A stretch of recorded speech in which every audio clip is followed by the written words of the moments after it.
नमस्कार, मैं हूं फरीद अली और आप देख रहे हैं हमारा खास शो दुनिया मेरे आगे। सबसे पहले सुर्खियां। लेबनान में इजरायली हमलों ने बरपाया कहर, बैरूत में 29 लोगों की मौत, चारों तरफ दिखा तबाही का खौफनाक मंजर। हिजबुल्लाह ने दिया एक हफ्ते से जारी इजरायली हमलों का जवाब, इजराइल पर किया सबसे बड़ा हमला, 250 मिसाइलें दागी, तेल अवीव के खुफिया ठिकानों को बनाया निशाना। ईरान के supreme leader Ayatollah Ali Khamenei का इजराइल पर बड़ा हमला, कहा इंटरनेशनल क्रिमिनल कोर्ट से जारी अरेस्ट वारंट काफी नहीं, नेतन्याहू को मिले मौत की सजा। रूस ने कुर्स्क में यूक्रेन से वापस छीना 40% इलाका, यहां तैनात किए 59,000 सैनिक, 800 वर्ग किलोमीटर पर अभी भी यूक्रेन का कब्जा। पाकिस्तान में सीज फायर पर सहमत हुए शिया सुन्नी समुदाय, 7 दिन तक रहेगा संघर्ष विराम, हिंसा में 80 से ज्यादा लोगों की हो चुकी है मौत। इमरान खान की रिहाई की मांग को लेकर सड़कों पर उतरे समर्थक, इस्लामाबाद में रैली के लिए जा रहे हजारों प्रदर्शनकारी गिरफ्तार, पाकिस्तान के बाहर भी कई देशों में इमरान के समर्थकों ने किया प्रदर्शन। अडानी के साथ बिजली डील की जांच करेगा बांग्लादेश, इसके लिए बनेगी जांच एजेंसी। हसीना के पीएम रहते बिजली प्रोडक्शन के लिए हुआ था समझौता। तुर्की के अंताल्या एयरपोर्ट पर उतरने के बाद रूसी विमान में लगी आग, विमान में 95 लोग थे सवार, सभी यात्रियों और चालक दल को सुरक्षित निकाला गया। 3 दिन के दौरे पर इटली जाएंगे विदेश मंत्री एस जयशंकर, G7 के विदेश मंत्रियों की आउटरीच बैठक में लेंगे हिस्सा, जून में पीएम मोदी ने किया था दौरा।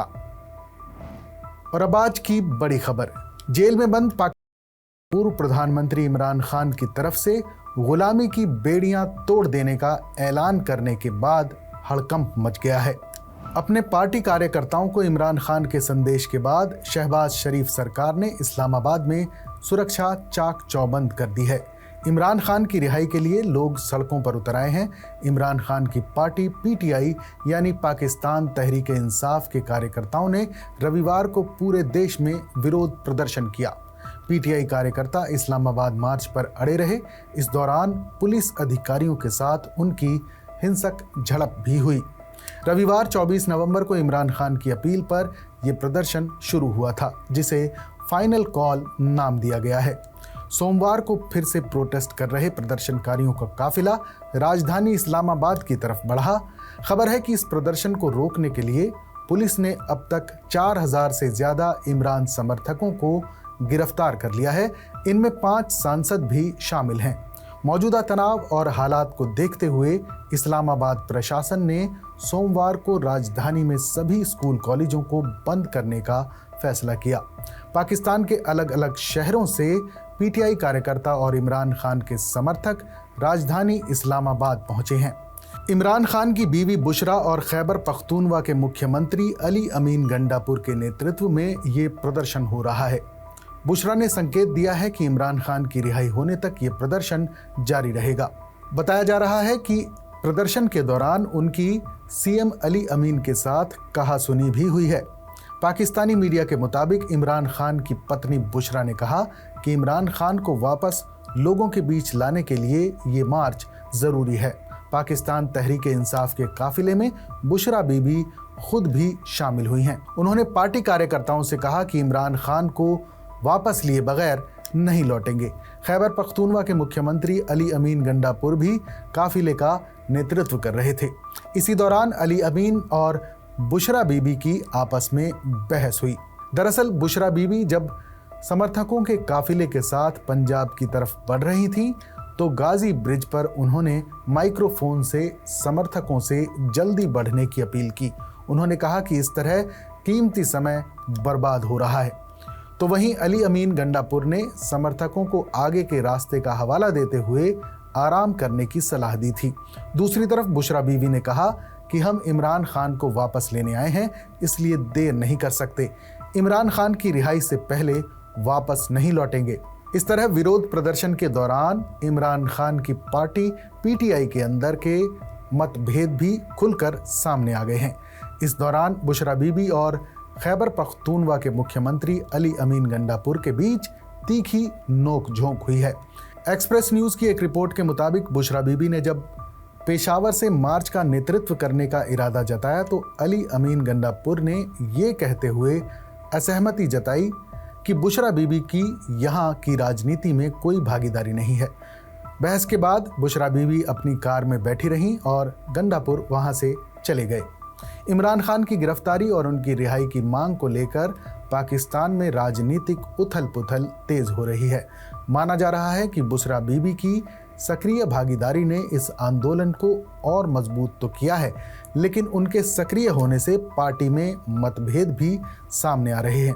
बुशरा बीबी ने समर्थकों से साफ कर दिया है कि इमरान खान की रिहाई के आंदोलन को आने वाले दिनों में और ज़्यादा तेज किया जाएगा। इस बीच पाकिस्तान में चल रहे प्रोटेस्ट को दुनिया भर से समर्थन मिल रहा है। दुनिया के 60 से ज़्यादा शहरों में पीटीआई समर्थक इमरान खान की रिहाई की मांग कर रहे हैं। पीटीआई ने अपने सोशल मीडिया प्लेटफॉर्म पर कनाडा, अमेरिका और ब्रिटेन के कई शहरों से प्रदर्शन की तस्वीरें शेयर की हैं। सोमवार को पाकिस्तान में बेलारूस के राष्ट्रपति अलेक्जेंडर लुकाशेंको के दौरे को देखते हुए शहबाज शरीफ सरकार ने पहले से ही सुरक्षा इंतजाम काफ़ी पुख्ता किए हुए हैं।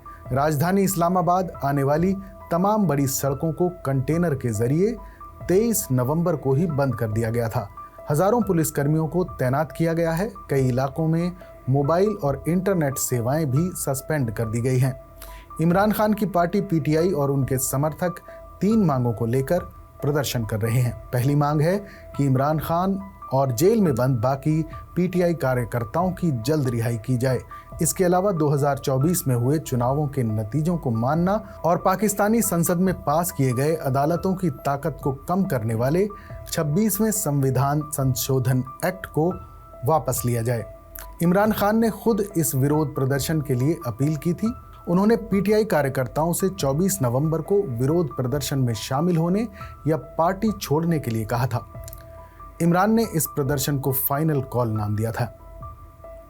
इमरान खान पर 100 से ज़्यादा आपराधिक मामले चल रहे हैं। इस्लामाबाद की स्थानीय अदालत ने उन्हें 5 अगस्त 2023 को तोशाखाना के मामले में दोषी करार दिया था। इसके बाद उन्हें इस्लामाबाद के जमान पार्क में मौजूद उनके घर से गिरफ्तार करके जेल भेज दिया गया था। बाद में उन्हें 2 और मामलों में दोषी करार दिया गया था। पाकिस्तान के अंग्रेजी अखबार डॉन के मुताबिक अगर इमरान खान जेल से बाहर आते हैं तो वो पाकिस्तान में दोबारा चुनाव की मांग उठाएंगे। इस साल हुए आम चुनाव में इमरान खान की तहरीक-ए-इंसाफ पार्टी आधिकारिक तौर पर हिस्सा नहीं ले पाई थी। इमरान खान के एक्स यानी ट्विटर अकाउंट पर 5 जुलाई को हुई एक पोस्ट में इस साल 8 फरवरी को हुए आम चुनावों को फर्जी बताया गया था। ऐसे में शहबाज सरकार या पाकिस्तानी फौज नहीं चाहेगी कि इमरान खान किसी भी कीमत पर जेल से रिहा हों। पाकिस्तान में 8 फरवरी को आम चुनाव हुए। उससे पहले इमरान खान को एक के बाद एक लगातार 3 मामलों में दोषी करार दिया गया था। इन्हीं मुकदमों की वजह से वो चुनाव में हिस्सा नहीं ले सके थे। चुनाव से पहले उनका पार्टी चुनाव चिन्ह छीन लिया गया था। पार्टी के सभी नेता निर्दलीय चुनाव लड़े थे। इसके बावजूद इमरान खान की पार्टी पीटीआई के समर्थकों को पाकिस्तान की नेशनल असेंबली की 342 सीटों में से 93 सीटें मिली। हालांकि पाकिस्तान मुस्लिम लीग और पाकिस्तान पीपुल्स पार्टी ने मिलकर सरकार बनाई और शहबाज शरीफ पाकिस्तान के प्रधानमंत्री बने। और अब आज की दूसरी बड़ी खबर, मिडिल ईस्ट में बिगड़ते हालात को देखते हुए ईरान ने कमर कस ली है और अब वो अपने परमाणु कार्यक्रम को लेकर भी काफ़ी सक्रिय नजर आ रहा है। इसी सिलसिले में ईरान 29 नवंबर को 3 यूरोपीय देशों जर्मनी, फ्रांस और ब्रिटेन के साथ अपने परमाणु प्रोजेक्ट के बारे में बातचीत करने वाला है। समाचार एजेंसी सिन्हुआ के मुताबिक ईरानी विदेश मंत्रालय के प्रवक्ता इस्माइल बाघेई ने रविवार को मंत्रालय की तरफ से एक बयान जारी करके ये जानकारी दी है। बाघेई ने जोर देकर कहा कि इस तरह की बातचीत और सहयोग गरिमा और विवेक और फायदे पर आधारित होनी चाहिए। उन्होंने कहा कि ये वार्ता सितंबर के अंत में न्यूयॉर्क में संयुक्त राष्ट्र महासभा के 79वें सत्र के दौरान उनके साथ देश की बातचीत के क्रम में होगी। इस दौरान परमाणु मुद्दे के अलावा फिलिस्तीन और लेबनान समेत कई क्षेत्रीय और अंतर्राष्ट्रीय मुद्दों पर भी चर्चा होगी, जिसकी योजना पिछले दौर में न्यूयॉर्क में बनाई गई थी। ईरान ने साल 2015 में विश्व शक्तियों के साथ परमाणु समझौते पर दस्तखत किए थे, जिसे औपचारिक रूप से joint comprehensive plan of action यानी JCPOA के तौर पर जाना जाता है। साथ ही इसे ईरान परमाणु समझौता या ईरान डील के नाम से भी जाना जाता है। इसके तहत प्रतिबंधों में राहत और दूसरे प्रावधानों के बदले में ईरान अपने परमाणु कार्यक्रम को सीमित करने पर राजी हुआ था। इस समझौते को 14 जुलाई 2015 को वियना में ईरान P5+1 यानी संयुक्त राष्ट्र के 5 स्थायी सदस्य चीन, फ्रांस, रूस, United kingdom, America plus Germany और यूरोपीय संघ के बीच अंतिम रूप दिया गया था। फिर साल 2018 में अमेरिका ने इस समझौते से खुद को अलग कर लिया और अधिकतम दबाव की नीति के तहत ईरान पर कई प्रतिबंध लगा दिए।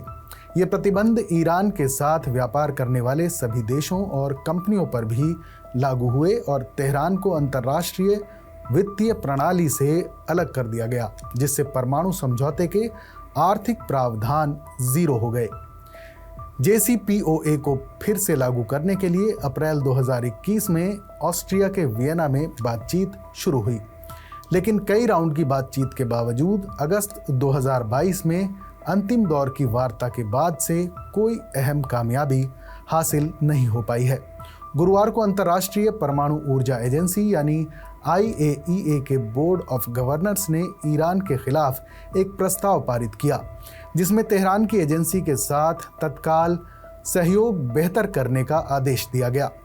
ईरान ने शुक्रवार को IAEA बोर्ड के प्रस्ताव के जवाब में पर्याप्त संख्या में नए एडवांस्ड सेंट्रीफ्यूज को सक्रिय करने की घोषणा कर दी। ईरानी विदेश मंत्रालय के प्रवक्ता इस्माइल बाघेई ने कहा कि ईरान, फ्रांस, जर्मनी और ब्रिटेन के उप विदेश मंत्री शुक्रवार को द्विपक्षीय और तेहरान के परमाणु मुद्दे समेत बाकी विषयों पर बातचीत के लिए मिलेंगे।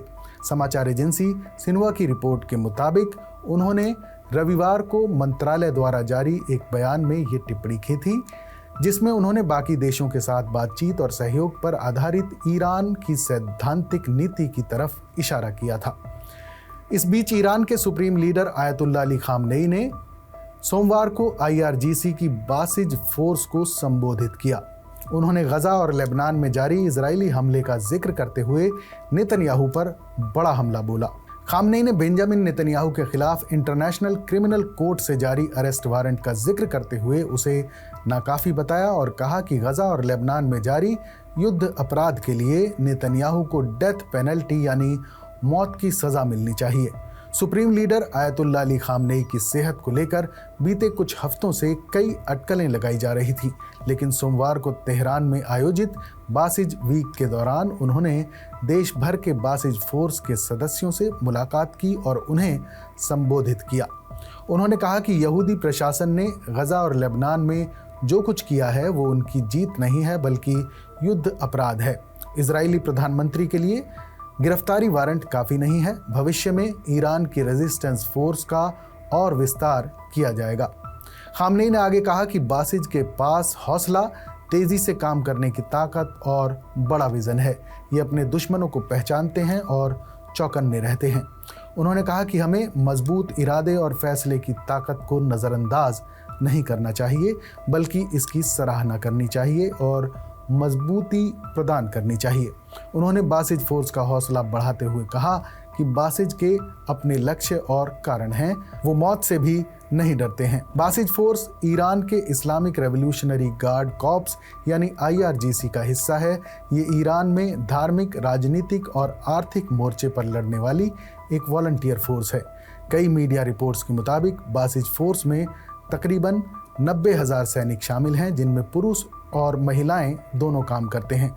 साथ ही ज़रूरत पड़ने पर बासिज फोर्स करीब 10 लाख वॉलंटियर्स भी जुटा सकती है। इसका मुख्य काम देश के भीतर सरकार विरोधी गतिविधियों से निपटना है। हमारे इस शो पर अपनी राय हमें ज़रूर बताइएगा। बाकी देश और दुनिया की तमाम बड़ी खबरों के लिए देखते रहिए TV9 डिजिटल।